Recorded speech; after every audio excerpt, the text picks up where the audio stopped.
Assalamualaikum warahmatullahi wabarakatuh. Yang terhormat Ibu Masnun Baiti MPD selaku dosen pengampu mata kuliah SKI SD SMP SMA.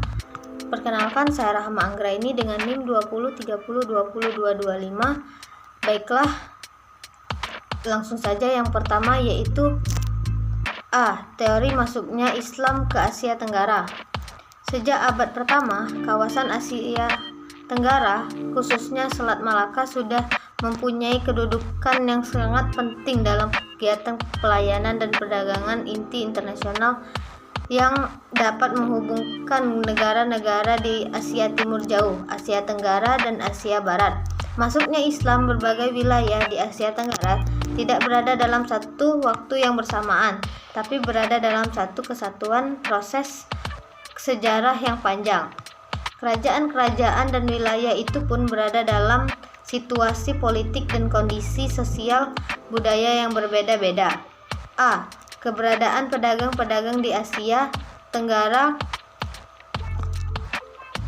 ketika itu mungkin belum memberikan pengaruh pada kerajaan-kerajaan yang ada setelah pecahnya pemberontakan Partai Cina Selatan yang menyebabkan banyak orang Islam dibunuh, maka mulailah mereka mencari pelindungan ke Kedah.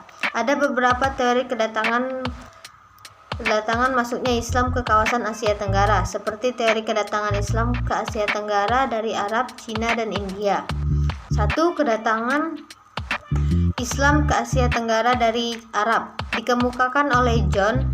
Menurutnya, Islam datang dari Arab melalui perdagangan. Buktinya, catatan Cina mengatakan orang Arab dan Persia telah mempunyai pusat perdagangan di Kanton sejak tahun 300 Masehi. Perdagangan Arab yang di Cina hingga di pelabuhan Asia Tenggara, tepatnya di Selat Malaka, karena posisinya yang sangat strategis dalam jalur perdagangan. 2. Teori kedatangan Islam ke Asia Tenggara dari Cina dikemukakan oleh Eridia dan Fatimi. Menurut Eridia, pernah menjadi pusat perdagangan bagi para pedagang Arab hingga pedagang Cina memeluk Islam. Pedagang Cina Islam ini kemudian berdagang di Asia Tenggara di samping menyebarkan Islam. Sedangkan menurut Fatimi, pedagang Cina pernah pindah beramai-ramai ke Asia Tenggara. 3. Teori kedatangan Islam ke Asia Tenggara dari Cina dikemukakan oleh Hugronje.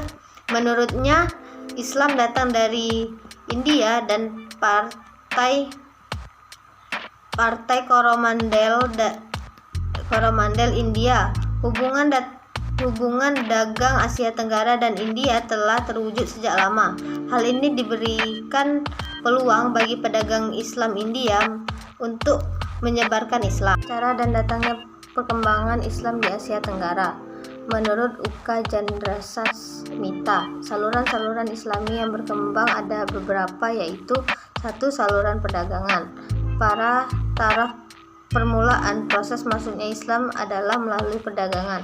Saluran Islamisasi melalui perdagangan ini sangat menguntungkan karena para raja dan bangsawan turut serta dalam kegiatan perdagangan. Bahkan mereka menjadi pemilik kapal dan saham.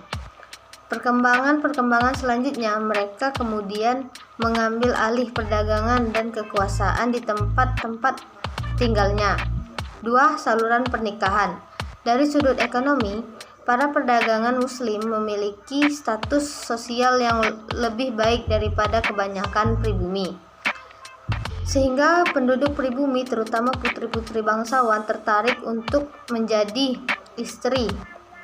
Sebelum kawin, mereka diislamkan terlebih dahulu. Setelah mereka mempunyai keturunan, lingkungan mereka makin luas. Akhirnya timbullah kampung-kampung dan daerah-daerah dan kerajaan Muslim. 3. Saluran tasawuf. Pengajar tasawuf atau para sufi mengajarkan teosofi yang bercampur dengan jaran yang sudah dikenal luas oleh masyarakat Indonesia. Mereka mahir dalam soal magis dan mempunyai kekuasaan menyembuhkan. Di antara mereka juga ada yang mengawini putri-putri bangsawan setempat. Dengan tasawuf, bentuk Islam yang diajarkan pada penduduk pribumi mempunyai persamaan dengan alam pikiran mereka yang sebelumnya menganut agama Hindu, sehingga agama baru itu mudah mengerti dan diterima. 4. Saluran pendidikan islamisasi juga dilakukan melalui pendidikan, baik pesantren maupun pondok yang diselenggarakan oleh guru-guru agama, kiai-kiai di pesantren ataupun pondok. Calon guru agama dan kiai mendapatkan pendidikan agama. 5. Saluran kesenian. Saluran islamisasi melalui kesenian yang paling terkenal adalah pertunjukan wayang. Dikatakan Sunan Kalijaga adalah tokoh yang paling mahir dalam mengataskan wayang. 6. Saluran politik. Di Maluku dan Sulawesi Selatan, kebanyakan rakyat masuk Islam setelah raja-raja memeluk Islam terlebih dahulu.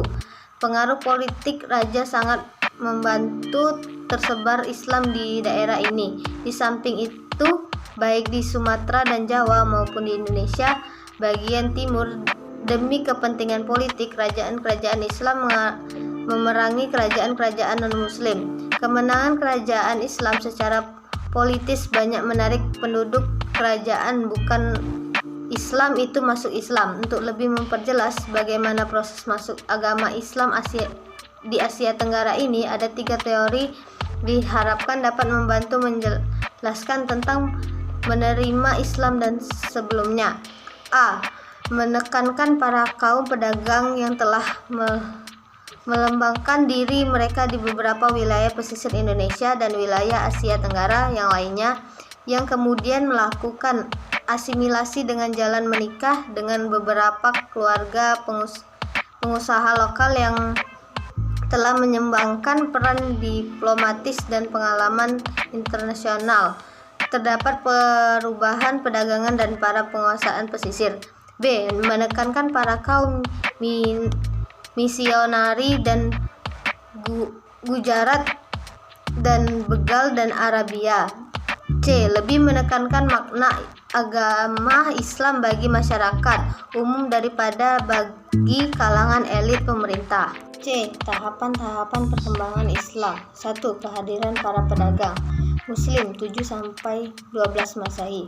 Fase ini diyakini sebagai fase permulaan dari proses sosialisasi Islam di kawasan Asia Tenggara yang dimulai dengan kontrak sosial budaya antara pedagang Muslim dengan penduduk setempat. Pada fase pertama ini tidak ditemukan data mengenai masuknya penduduk asli ke dalam Islam. 2. Terbentuknya kerajaan Islam 13-16 Masehi. Pada fase kedua ini, Islam semakin tersosialisasi dalam masyarakat Nusantara dengan melalui terbentuknya pusat kekuasaan Islam. Pada akhir abad ke-13, kerajaan Samudra Pasai sebagai kerajaan Islam pertama di Indonesia merebut jalur perdagangan di Selat Malaka yang sebelumnya dikuasai oleh kerajaan Sriwijaya. Hal ini terus berlanjut hingga pada permulaan abad ke-14 berdiri kerajaan Malaka di Semenanjung Malaysia. 3. Pengembangan Islam pada fase ini, sosialisasi Islam semakin tak terbendung lagi masuk ke pusat-pusat kekuasaan, merembas terus sampai hampir ke seluruh wilayah. Hal ini tidak bisa dilepaskan dari peran penyebaran pengajaran Islam. Mereka menduduki berbagai jabatan dalam struktur birokrasi kerajaan dan banyak di antara mereka menikah dengan penduduk pribumi.